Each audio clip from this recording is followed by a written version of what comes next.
La lucha social de las mujeres, feminismos y feminicidios. Queridos oyentes, mi nombre es Carlos Edward Osorio Aguiar y me agrada volverlos a saludar en mi podcast Píldoras del Saber. En esta oportunidad seguiremos resaltando a las mujeres. En mi episodio anterior denominado Las huellas de la mujer en la historia, reconocimos mujeres sobresalientes en ella, que construyeron un camino para que otras mujeres gozaran de derechos igualitarios. Hoy quiero adentrarme en esas luchas y movimientos sociales que cada vez toman más protagonismo y que muchos vemos en medios de comunicación, pero que poco sabemos de sus realidades. Antecedentes. Según la historia que nos han contado, el rol de mujeres y hombres siempre han sido diferentes. Habiéndose disgregado, se entendía que casi de manera natural se organizaron los primeros humanos y cada género cumplía así tareas distintas para su subsistencia. Sin embargo, un estudio reciente publicado a finales del 2023 por la revista oficial de la Asociación Americana de Antropología, realizado por la antropóloga Sarah Lacy de la Universidad de Delaware y la fisióloga Cara Okobot de la Universidad de Notre Dame, en el que estudiaron la división del trabajo según el sexo durante la era paleolítica, que fue hace alrededor de 2.5 millones de años y 12.000 años, demostraron que existe muy poca evidencia para apoyar la idea de que los hombres cazaban y las mujeres recolectaban. Esto debido a que en su estudio examinaron la anatomía de restos óseos de la época y concluyeron que no hay diferencia en las pautas de trauma entre hombres y mujeres, en virtud a que realizaron las mismas actividades. Según el mencionado estudio, podríamos entonces deducir que no había roles asignados por género, sino que, al contrario de lo pensado y enseñado, hombres y mujeres realizaban las mismas actividades. También podemos seguir afirmando, como lo hicimos en nuestro 10º podcast, Las huellas de la mujer en la historia, que a causa del poco estudio que no se realizó en siglos pasados sobre el papel social de la mujer, tal vez es mucho más lo que desconocemos que lo que conocemos y que damos por verdad absoluta. Inicio este relato con estos datos científicos y esta reflexión para afirmar que el estudio social no es exacto y que la historia tiene una deuda consigo misma y con las mujeres en especial, en la que debemos ir aportando conscientemente para su retribución, en especial a futuras generaciones de mujeres. El feminismo. Debemos empezar por comprender el concepto en sí.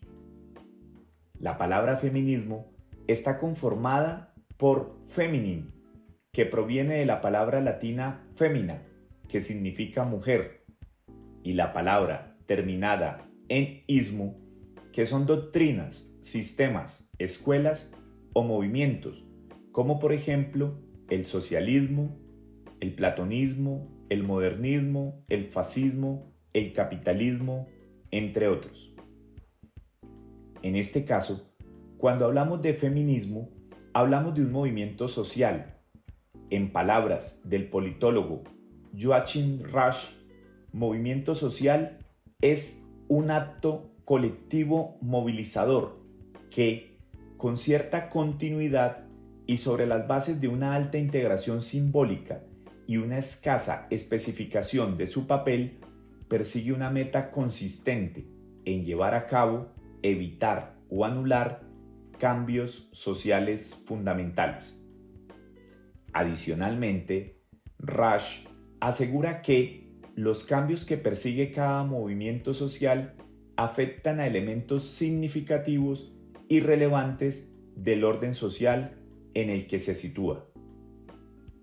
Entendiendo que el feminismo es un movimiento social y siguiendo el lineamiento de Rush sobre la definición de movimientos sociales, dirijámonos a responder entonces, ¿qué metas quiere alcanzar el feminismo? ¿Qué cambios sociales fundamentales busca realizar o anular? ¿Y cuál es el orden social al que se enfrenta? El feminismo busca la reivindicación de los derechos de las mujeres y la igualdad de género. Para esto, se necesitan cambios sociales profundos en ámbitos privados y públicos para lograr su meta. Ahora, para poder saber cómo el feminismo propone hacer estas transformaciones sociales, podemos comenzar por responder la pregunta: ¿a qué orden social se enfrenta el feminismo? El feminismo se enfrenta al sistema patriarcal. El patriarcado es la relación de poder entre hombres y mujeres, donde el hombre controla, domina, subordina y o oprime a las mujeres. ¿Para qué? Para lograr sus intereses propios. Es importante diferenciar el patriarcado del machismo. El machismo es un sistema de valores irracionales que exalta ciertos tipos de conducta por considerarlas altamente masculinas, que tiene por fundamento la supuesta superioridad de la masculinidad sobre lo femenino, que se considera inferior, aunque claramente se correlacionan en diferentes escenarios. Si partimos desde lo general, desde lo público, el sistema patriarcal lo podemos explicar e ilustrar, por ejemplo, desde el Estado, los sistemas políticos, económicos, religiosos y militares, en donde el poder preferente y mayoritariamente se encuentra en manos de hombres y que en algunos casos son exclusivos de los mismos. Si partimos de lo particular, desde lo privado, esto podría ser un hogar en el que el hombre tiene en su mayoría poder de decisión sobre temas políticos, económicos, religiosos e incluso sexuales. Es así como el feminismo sostiene la tesis de que incluso asuntos íntimos o personales terminan siendo definidos en estadios políticos. La filósofa Ana de Miguel explica esta idea de la siguiente manera: las decisiones que toman las mujeres sobre sus vidas personales, como cargar con las responsabilidades domésticas, no son fruto de su libre elección y de sus negociaciones como pareja, sino de un sistema de poder, es decir, político, que no les deja más opción.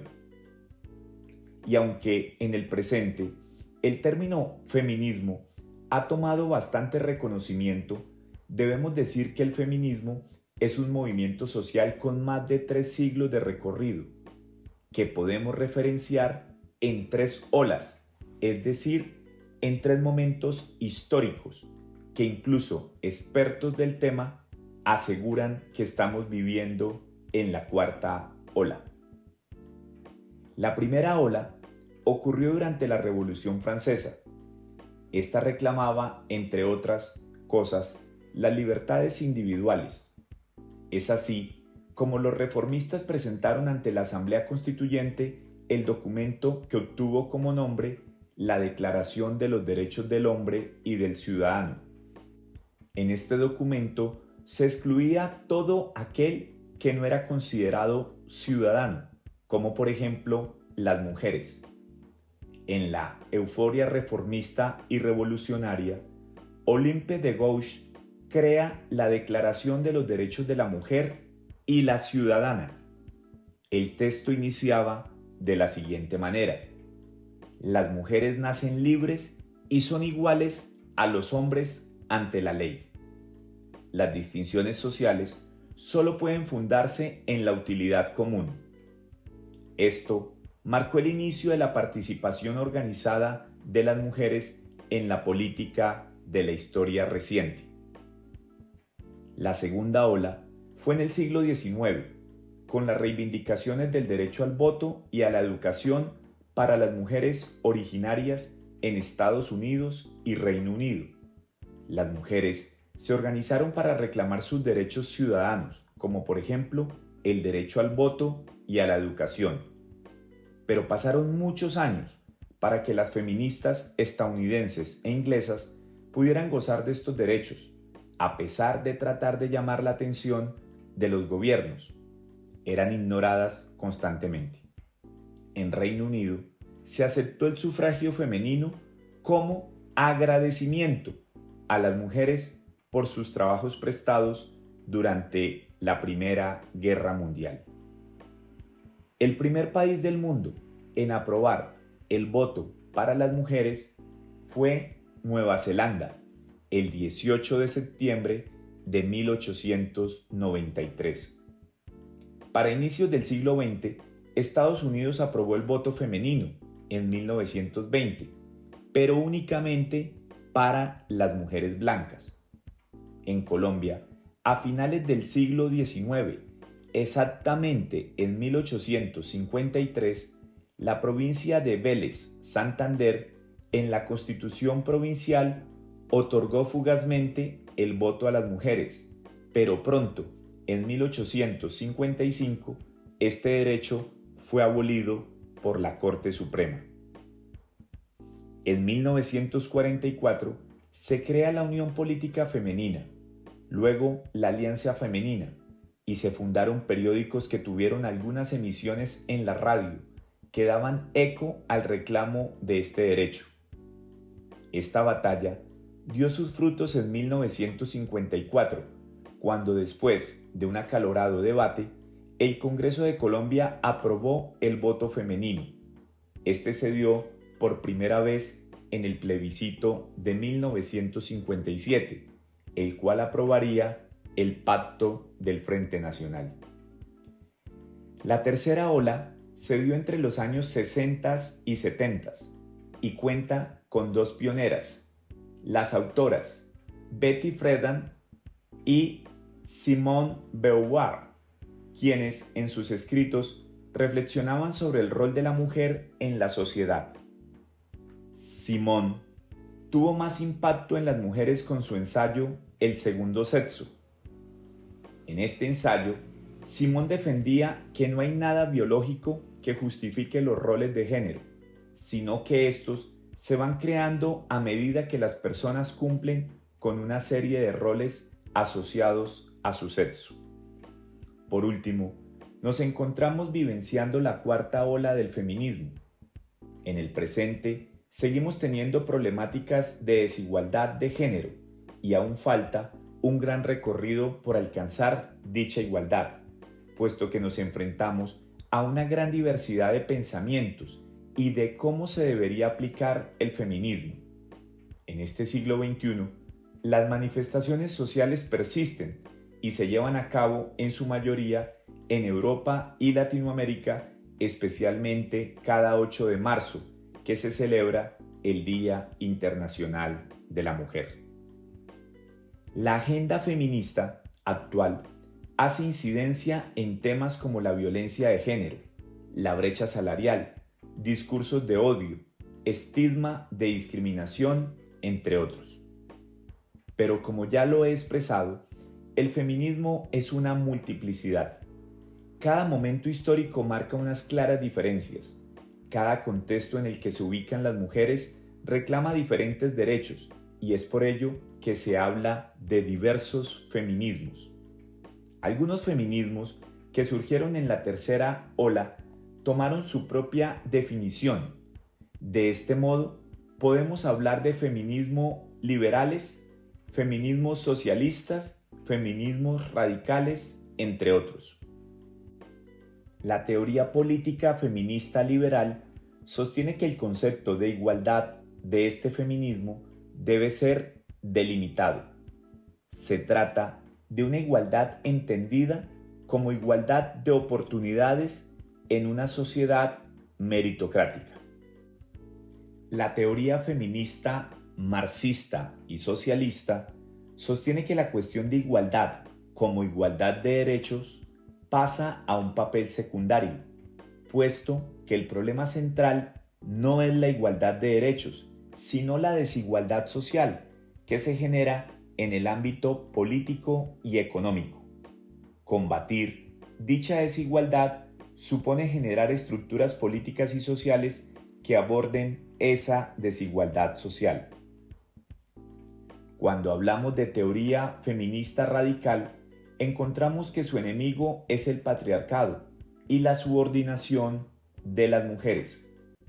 La teoría feminista radical acepta la importancia de factores como la jerarquía, la clase o la raza en relación a la opresión de las mujeres, pero considera que la causa básica de la subordinación de las mujeres es el patriarcado, un conflicto sexual que los hombres han resuelto a su favor, controlando los cuerpos, la sexualidad y los procesos reproductivos de las mujeres. Pero después de estas teorías clásicas del feminismo, encontramos que el movimiento se fracturó, dividió o podríamos decir se multiplicó en muchos más movimientos. Es por esta razón que se comenzaron a clasificar en feminismos hegemónicos o feminismos contextuales. Hablemos entonces de los feminismos hegemónicos. El feminismo hegemónico es el movimiento feminista que intenta universalizar sus preceptos. Desde Occidente se difunde la idea de acoger a todas las mujeres bajo una identidad compartida al mundo, en un bloque monolítico, homogéneo, que generaliza las necesidades de las mujeres en el mundo actual, sin perjuicio de las excepciones que pudieran darse. Este feminismo hegemónico se presenta sobre todo en países como Estados Unidos y Europa, en el que la defensa del mismo se da en mujeres de clase media o alta, que concentran el discurso únicamente a la problemática del género, en el que se sigue arguyendo el discurso sobre la igualdad entre hombres y mujeres. Este feminismo es el de mayor exposición mediática y ha migrado a Latinoamérica y mutado, buscando cobijar a todas las mujeres bajo la identidad del precepto principal de la violencia de género. Esta hegemonía provoca en gran manera la discriminación hacia aquellas mujeres que habitan en contextos de marginación, no representables en los términos del pensamiento filosófico feminista occidental. Al ser este feminismo el de mayor exposición mediática, resulta adquiriendo más aceptación, especialmente por medio de redes sociales. En un estudio en el que entrevistaron distintas mujeres que se reconocen como feministas, aseguraron que incursionaron en el movimiento gracias a sus experiencias con este tipo de redes, demostrando que las mismas se han convertido en un gran aliado para el movimiento. Pero no es para menos. En Latinoamérica, la violencia de género no cesa y cada caso es más estremecedor que el anterior, y en parte, el ruido de las mujeres en rechazo a estos casos ayuda a que el feminicidio no sea paisaje. Quiero que retengan esta palabra, feminicidio, sobre la cual profundizaremos más adelante. Los gobiernos hablan de adoptar en sus agendas políticas el feminismo. Incluso a nivel internacional se propone la política exterior feminista, sin considerar que homogeneizar el feminismo evidencia un profundo desconocimiento del tema. Feminismo contextual o decolonial. Este feminismo busca responder a la pregunta: ¿dónde están las mujeres? Este movimiento reconoce no solo un sistema patriarcal, sino que asegura que hay distintos patriarcados que generan diversas necesidades a las mujeres en el mundo. Por lo tanto, este feminismo ha ido detrás de lo que se denomina feminismos periféricos o feminismos del tercer mundo, feminismos africanos, feminismos negros, entre otros. El feminismo periférico está dirigido a los países justamente periféricos del mundo.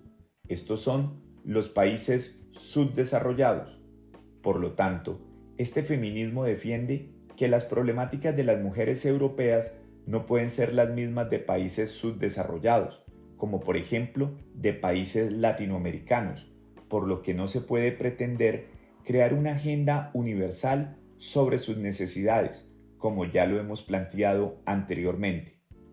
Por lo tanto, el feminismo periférico resalta la importancia de la localización de la mujer y de no dar por supuesta ninguna identidad que no sea resultado de un análisis sociológico. El feminismo africano enfatiza que las discriminaciones que sufren las mujeres de África no solo son del sexo o género, sino también y sobre todo de la esclavitud, del colonialismo y del racismo. La maternidad y la experiencia femenina africana es distinta al resto del mundo.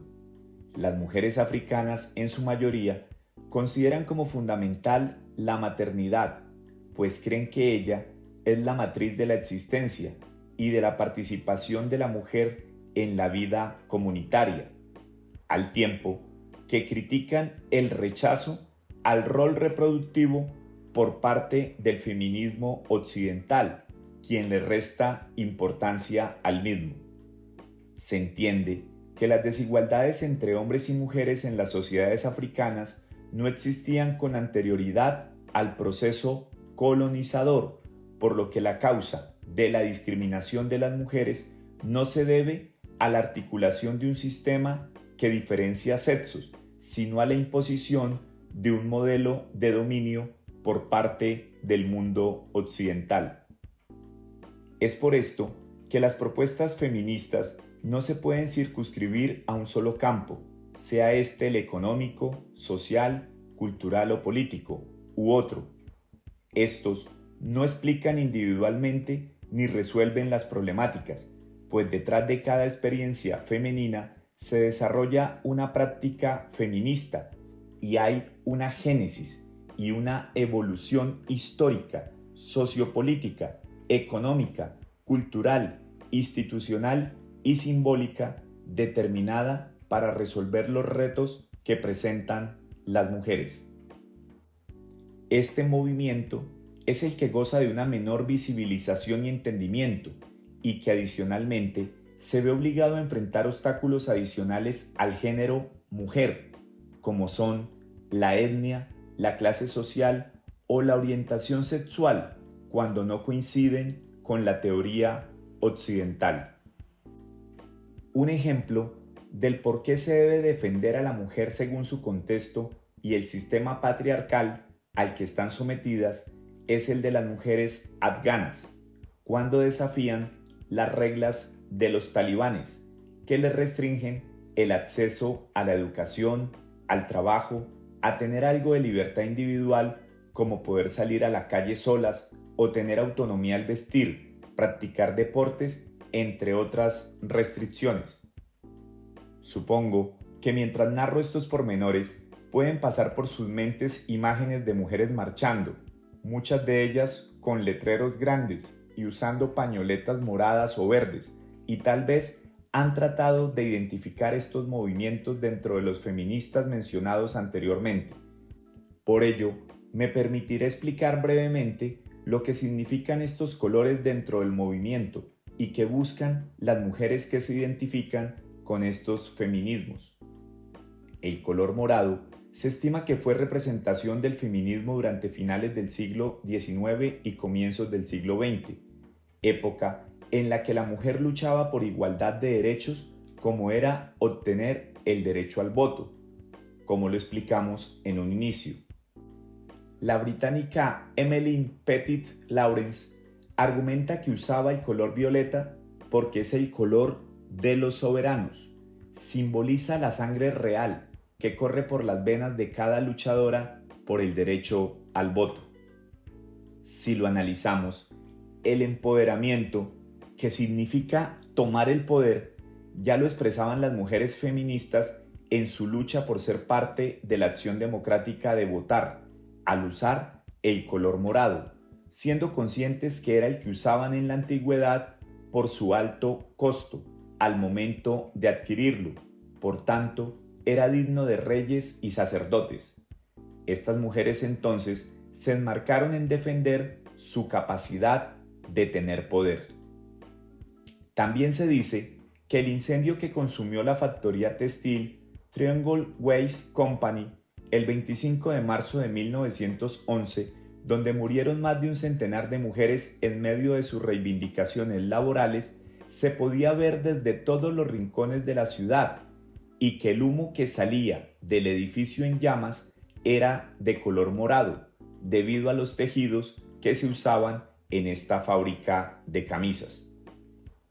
Por último, la explicación más sencilla, pero que no podemos obviar y dejar por fuera, es que a cada género se ha identificado con un color: rosado para mujeres y azul para hombres. Al mezclar los colores rosado y azul, obtenemos morado. El color morado es utilizado en la mayoría de países del mundo cuando se habla de feminismo. Se ha incluso referenciado en el feminismo hegemónico porque en su mayoría quienes usan este color como símbolo del feminismo hacen referencia a derechos de las mujeres que se generalizan. Por lo tanto, no es siempre bien recibido en colectividades de minorías que luchan por los derechos de las mujeres en su contexto, como ya lo habíamos mencionado antes.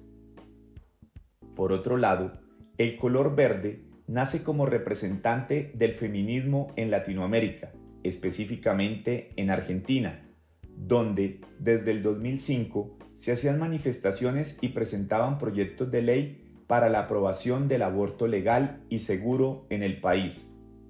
Es así como la pañoleta verde o color verde en el movimiento feminista, no solo en Argentina, sino en Latinoamérica y otros países del mundo, pasó a ser reconocido como el color de la defensa del aborto legal. Argentina aprobó el aborto legal y seguro en enero del 2020. En Colombia, la Corte Constitucional despenaliza parcialmente el aborto en 2022 y es permitido hasta la semana número 24 de gestación. En Francia, apenas el pasado viernes 8 de marzo, Día Internacional de la Mujer, tuvo lugar la ceremonia de sellado de la Constitución, que legitima constitucionalmente en el país galo el conocido IVE, o interrupción voluntaria del embarazo. Este movimiento en defensa del aborto ha traído una gran polémica, pues como hemos reiterado en este podcast, hay organizaciones que no representan a todas las mujeres. El aborto, por ejemplo, no es bien recibido en muchas mujeres, sobre todo en aquellas que profesan la fe. Otros acuden a argumentar que se debería dar prioridad a la educación sexual, por ejemplo, en los países latinoamericanos, pues también se vulnera a la mujer cuando ellas toman decisiones como estas porque el Estado no les brindó la educación necesaria para evitar un embarazo no deseado. Según un estudio de la Universidad Javeriana, entre 2020 y 2021, el aumento de embarazos infantiles fue de un 10%. Para el 2021, fueron 4.301 niñas entre 10 y 14 años que dieron a luz en Colombia, según registros.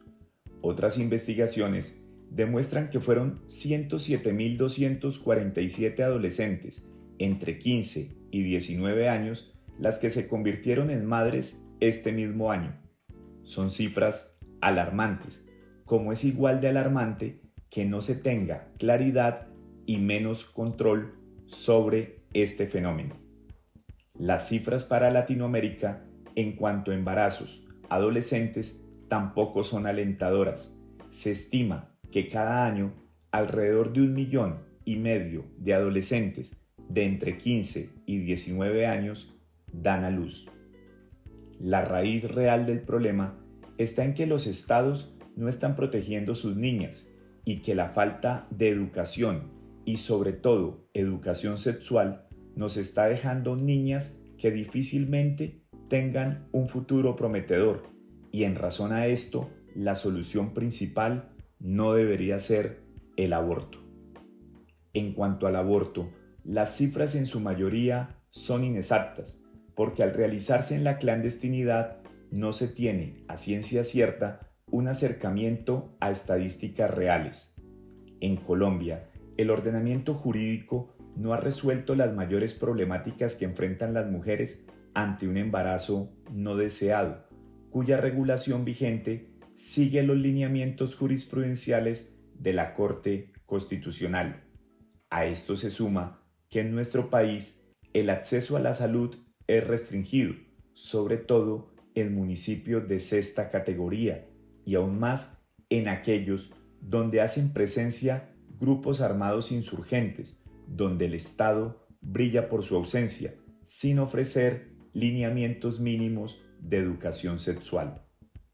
Es decir, que este movimiento que celebra la legalización del aborto en cada país olvida que el contexto de acceso a la salud o a la educación sexual y a las condiciones de las mujeres en distintos territorios vulnera aún más sus derechos.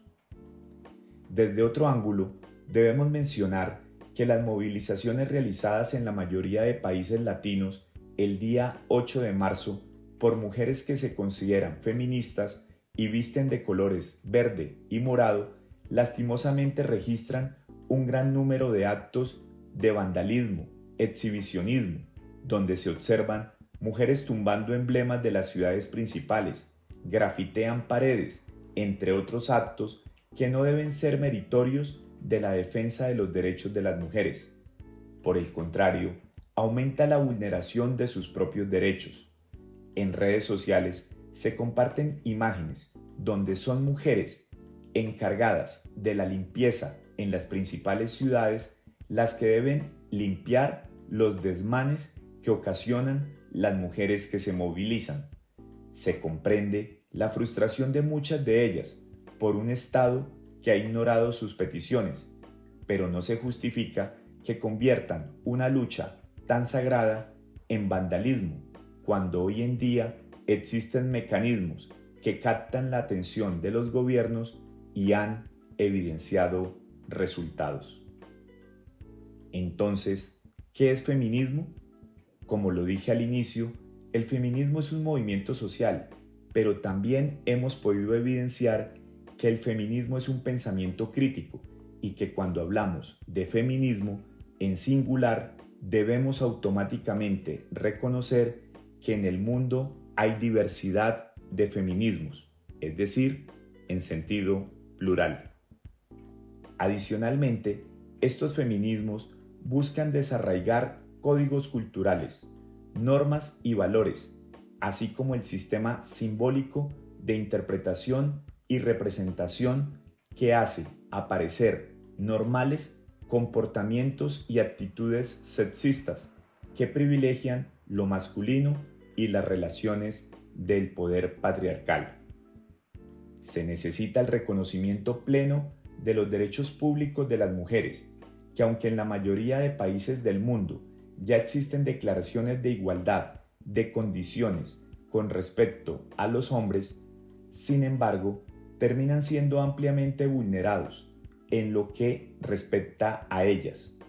Por otro lado, la mujer también ha logrado tener espacios de poder, pero siguen siendo mayoritariamente ocupados por hombres. Se necesita motivar a las mujeres a que estudien y se desarrollen en profesiones, en tecnologías, en técnicas y también en labores donde predominan los estigmas de que ciertos oficios deben ser realizados por hombres, aunque valga reconocer, en ocasiones se trata de actividades donde se goza de poca presencia de mujeres porque hay poca demanda de ellas en relación con dichas actividades. Por ejemplo, de 196 países en el mundo, solo 14 se encuentran gobernados por mujeres. En 2022 eran 17 naciones lideradas por ellas, es decir, que se han perdido espacios de lideresas en el mundo. El informe de liderazgo y participación política de las mujeres de la ONU indica textualmente que, al ritmo actual, la igualdad de género en las más altas esferas de decisión no se logrará por otros 130 años. Procedo ahora a resaltar cómo las mujeres han logrado llamar la atención de la justicia por medio de las tendencias en redes sociales, logrando alzar la voz y que sean reconocidas. En el 2017, The New York Times, uno de los periódicos más importantes e influyentes de Estados Unidos y el mundo, publicó un artículo sobre Harvey Weinstein, exitoso productor de cine en Hollywood, ganador del premio Oscar en varias oportunidades. En el artículo, se acusa al productor de haber abusado y acosado sexualmente a mujeres del medio durante décadas. Luego de la publicación del artículo, la actriz estadounidense Alyssa Milano publica un tuit denunciando al reconocido productor de cine bajo el hashtag #MeToo, que en español significa yo también. La etiqueta se viralizó a nivel mundial, ocasionando que otras mujeres se atrevieran a denunciar al productor y que mujeres fuera del medio denunciaran a sus agresores, todo bajo la etiqueta #MeToo. El productor Harvey Weinstein fue condenado a 23 años de cárcel por violación y agresión sexual. Otra etiqueta viral fue #Bring Back Our Girl 4, producida tras el secuestro en 2014 de 300 estudiantes en Chibok, Nigeria. Esto sirvió para presionar al gobierno nigeriano y estadounidense para que tomase cartas en el asunto. El fin de semana, que acaba de terminar, en medio de la celebración del Día Internacional de la Mujer, tomó fuerza otra etiqueta. El hashtag #Jacqueline es tendencia en México y Latinoamérica, pues el mismo 8 de marzo las autoridades le quitaban a Jacqueline, una niña de 16 años, la custodia de su padre para devolverla a la casa de su progenitora, como ella misma la nombra en un video donde en medio de lágrimas y angustias, Jacqueline le pide a la justicia mexicana que no la devuelva con su mamá, pues la mujer la agredía físicamente a ella y a su hermana menor. Adicionalmente, la niña manifiesta que su madre también permitía que su tío abusara de ellas. Jacqueline denuncia que las autoridades nunca tuvieron en cuenta su testimonio y ruega porque sea dejada con su padre. En Colombia, tenemos cientos de casos como estos, que se agudizan en un contexto de guerra bajo el conflicto armado. Por esto, quiero mencionar uno de ellos y homenajear a Ginette Bedoya, una periodista colombiana que a sus 25 años alcanza el éxito del reportaje trabajando en el año 2000 en el segundo periódico más importante del país, El Espectador. Para este mismo año, Ginette Bedoya había logrado que un jefe paramilitar, Jaimes Mejía, el panadero, que era recluso de esta cárcel y pertenecía a las AUC, Autodefensas Unidas de Colombia, le diera a Ginette una entrevista en la cárcel Modelo de Bogotá. Desgraciadamente, delante de una patrulla y 6 agentes de policía, fue secuestrada y violada. Fue retenida 16 horas, drogada y torturada por miembros de las AUC. Ginette Bedoya no solo fue víctima sexual del conflicto armado en Colombia, sino también de un Estado que la revictimizó como a muchas otras mujeres por no atender a tiempo el crimen que vivió.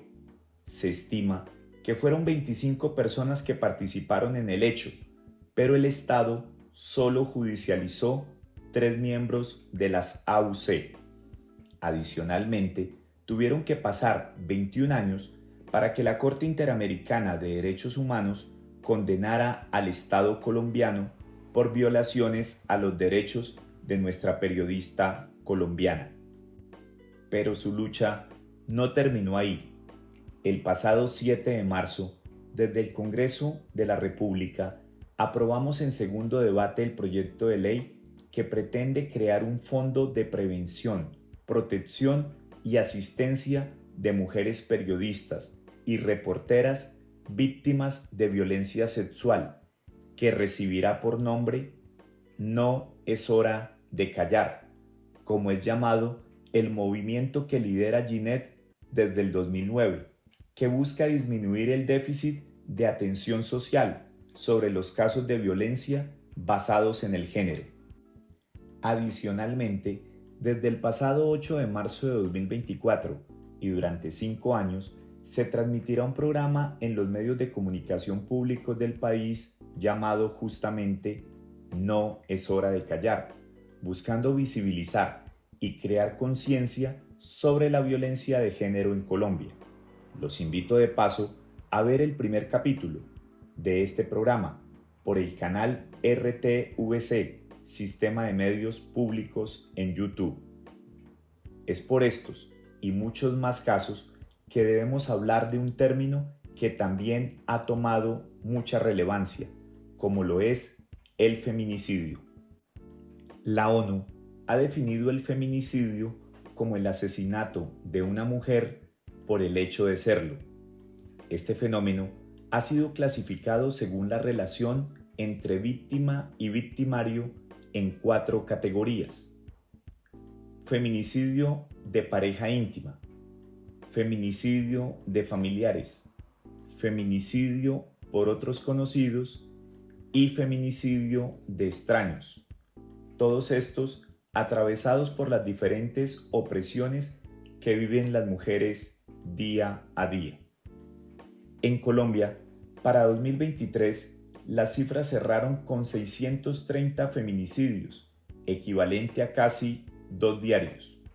En cuanto a agresiones, se registraron 848 alertas en medicina legal.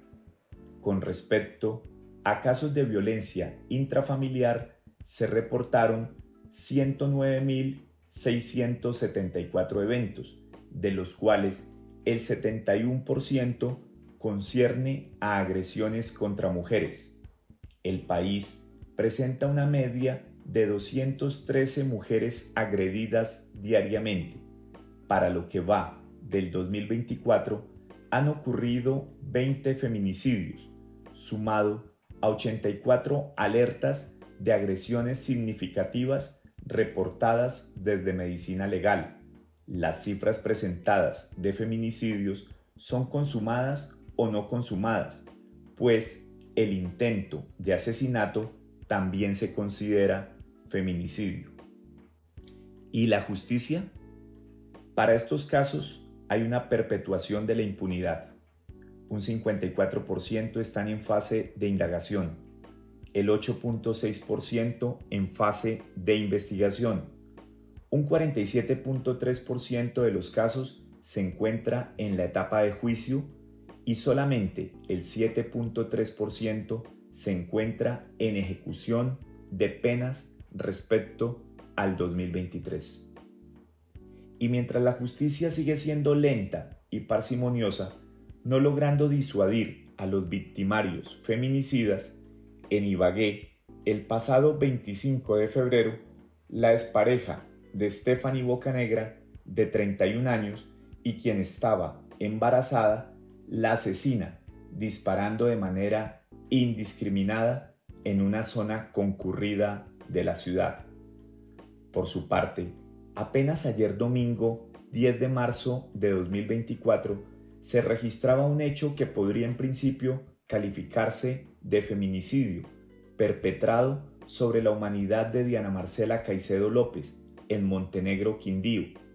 Una mujer de 26 años oriunda de Cajamarca, Tolima, encontrada en horas de la mañana, semidesnuda y con marcas de violencia en su cuerpo. Este tipo de feminicidios debe conmocionar a la sociedad y hacer que alcemos la voz, que pidamos justicia y llevarnos a hacer cambios fundamentales como lo reclama el feminismo. El gobierno de Gustavo Petro creó el Ministerio de la Igualdad y la Patrulla Púrpura. Estos son representaciones significativas desde el gobierno, pero que desafortunadamente aún no han mostrado su eficacia. Tenemos el reto grande de trabajar por la educación, por la prevención, por cambios culturales y sobre todo por fortalecer la justicia para que no haya impunidad en estos casos. Cabe resaltar que la violencia contra la mujer no solo se traduce en agresiones físicas. Me despido reconociendo el valor y la importancia de todas las mujeres y de los movimientos feministas que han reivindicado sus causas con determinación, pero sin la necesidad de hacer ejercicio arbitrario de sus propias razones, afectando derechos de otros. Celebro y admiro su lucha, como también me solidarizo con los familiares y entornos sociales de aquellas que han sido víctimas por cuenta de comportamientos desbordados e irracionales perpetrados por su condición de mujer. Reconozco que aún hay muchos debates por dar en cuanto a la reivindicación de los derechos vulnerados y que será la historia quien le muestre a las futuras generaciones si pudimos trasegar el camino correcto en búsqueda de su protección, defensa y apoyo. Por lo demás, quisiera dejarles algunas recomendaciones musicales y de películas que abordan el tema feminista. Mis recomendaciones son Las sufragistas, película del 2015 que habla de la segunda ola feminista que mencionamos anteriormente, época donde las mujeres exigían el derecho al voto. Igualmente, sugiero ver Él me nombró Malala, que es otra obra del séptimo arte que cuenta la historia de la activista y premio Nobel Malala, quien sobrevivió al ataque de los talibanes. De otro lado, Las melodías, canción sin miedo, de la compositora Vivir Quintana y el coro El Palomar, integrado por más de 70 mujeres, en la que se protesta ante los feminicidios, la cual se ha convertido en himno de la lucha. Y Andrea, del cantante Bad Bunny, un artista del género urbano que la compuso en homenaje a Andrea Ruiz Costas, una puertorriqueña de 35 años de edad que fue víctima de feminicidio que conmocionó a Puerto Rico, pues ella había denunciado el maltrato de su expareja Miguel Ocasio, pero no tuvo la protección necesaria. Para finalizar, quisiera sugerirles que en los comentarios dejen recomendaciones de libros, canciones, poemas, películas y demás alusivas al tema que hemos tratado. De esta manera, podremos acrecentar la cultura y convertir dichos insumos en píldoras del saber. Gracias, gracias, gracias por haberme acompañado una vez más en esta cita de todos los lunes a las 7 de la noche. Con la ayuda y el permiso de Dios, espero que nos volvamos a encontrar dentro de 8 días en un nuevo episodio. Hasta pronto.